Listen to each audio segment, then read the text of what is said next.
Assalamualaikum. Nama saya Putri Nurul Asyakila binti Abdullah dari kelas 6 reaktif ingin mengulas sebuah buku yang bertajuk Kacau. Buku ini telah ditulis oleh Arif Adili dan diterbitkan pada tahun 2011. Buku ini mengisahkan tentang 6 sekawan yang baru saja habis belajar di universiti. 6 sekawan itu ialah Al, Shida, Jimmy, Ahmad, Afiq, dan Ajim. Mereka berenam suka bekerja sebagai pemburu hantu. Pada suatu malam di kedai makan, mereka bercadang hendak pergi ke sebuah bangunan berhantu yang tengah viral dalam media sosial. Selesai sahaja makan, mereka terus pergi ke tempat tersebut dengan menaiki 2 buah kereta. Sampai di bangunan tersebut, mereka berkenalan dengan sepupu Ahmad yang bernama Syira. Di bangunan tersebut terdapat 2 tingkat. Mereka memasuki sebuah bangunan tersebut dengan berhati-hati. Mereka terdengar bunyi kaca pecah dan pintu dihempas dari tingkat atas. Lalu Afiq pun menyuruh ke arah bunyi tersebut. Namun tiada barang pecah atau pintu dihempas. Selepas itu, Jimmy melihat 3 ke 4 susuk kanak-kanak yang telah dijahit mulutnya menggunakan dawai.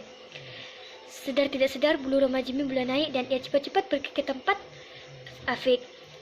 Kemudian itu mereka pun menaiki tangga untuk pergi ke tingkat 2. Mereka memasuki sebuah butik yang telah dijadikan bangunan itu semakin meriah pada masa dahulu.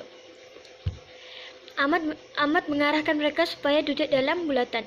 Ahmad mengeluarkan papan seakan papan catur yang tiada petak hitam putih. Papan itu dipanggil papan auja. Ia menyalakan 10 lilin. Dan ia mengeluarkan duit shilling lama yang berharga 50 sen. Ia meletakkannya di tengah-tengah papan tersebut. Ia mengarahkan rakan-rakannya supaya meletakkan jari mereka di tengah-tengah shilling tersebut. Ia memberitahu syarat-syarat permainannya seperti jangan melepaskan jari sehingga mendapat izin roh. Jika roh itu tidak mau pulang, selagi itu jangan melepaskan jari dari shilling tersebut. Ajim mula membaca mantra dan mereka juga mengikuti apa yang Ajim baca.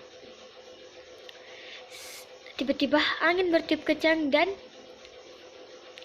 Ajim menanyakan soalan seperti, adakah kamu di sini? Dan shilling tersebut bergerak dengan perkataan ya. Mereka juga menanyakan beberapa soalan. Tiba-tiba lilin tadi pun terpadam. Nasib baik Afiq membawa lampu suluh. Ia menyuluh ke arah rakan-rakannya dan yang hilang adalah Syira. Mereka mencari Syira ke merata-rata tempat tetapi namun tiada. Tiba-tiba Al berteriak dan menunjukkan jarinya ke tiang lampu. Mereka melihat Syira sedang bergayut di tiang lampu dan mereka sedaya upaya untuk menurunkan Syira tetapi gagal. Afiq duduk bersila dan membaca surah-surah Yasin seperti Ruqyah, Yasin, Ruqyah, Surah An-Nas dan lain-lain. Syira mula berteriak dan semakin lemah lalu rebah pingsan. Tiba-tiba Ahmad memuntahkan darah, paku dan rambut dari mulutnya. Mereka terkejut sambil menolong mengeluarkan rambut dari mulut Ahmad. Mereka terkejut karena Ahmad sudah tidak bernafas dan meninggal dunia. Tiba-tiba roh yang mereka seru tadi pun muncul dan memberitahu namanya adalah Malika. Malika mengarahkan mereka supaya melepaskan anak-anak buahnya daripada dikurung daripada kaca di bawah pokok pisang. Jika mereka melepaskan anak-anak buahnya, ia berjanji tidak akan melukai dan melepaskan mereka. Namun, Afiq membantah. Dalam sekelip mata, Afiq telah menjadi makanan serigala. Mereka sangat terkejut dan lari ke arah tersebut yang disuruh oleh Malika.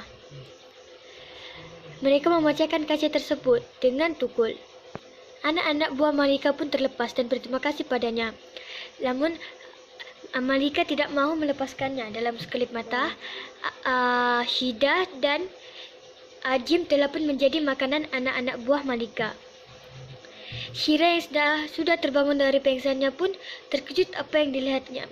Mereka bertiga sedaya upaya untuk melepaskan diri tetapi gagal. Al telah dirasuk oleh Malika. Jimmy berasa sangat marah dan membunuh Malika menggunakan sepapan kaca dan berteriak dengan gembira kerana dapat membunuh Malika, tetapi Syira menangis kerana Jimmy bukan membunuh Malika tetapi telah membunuh Al. Tiba-tiba Jimmy berdiri di siring tingkap dan membunuh diri. Duri-duri dan tanggal menembusi dada Jimmy. Apa pula terjadi dengan Syira ya?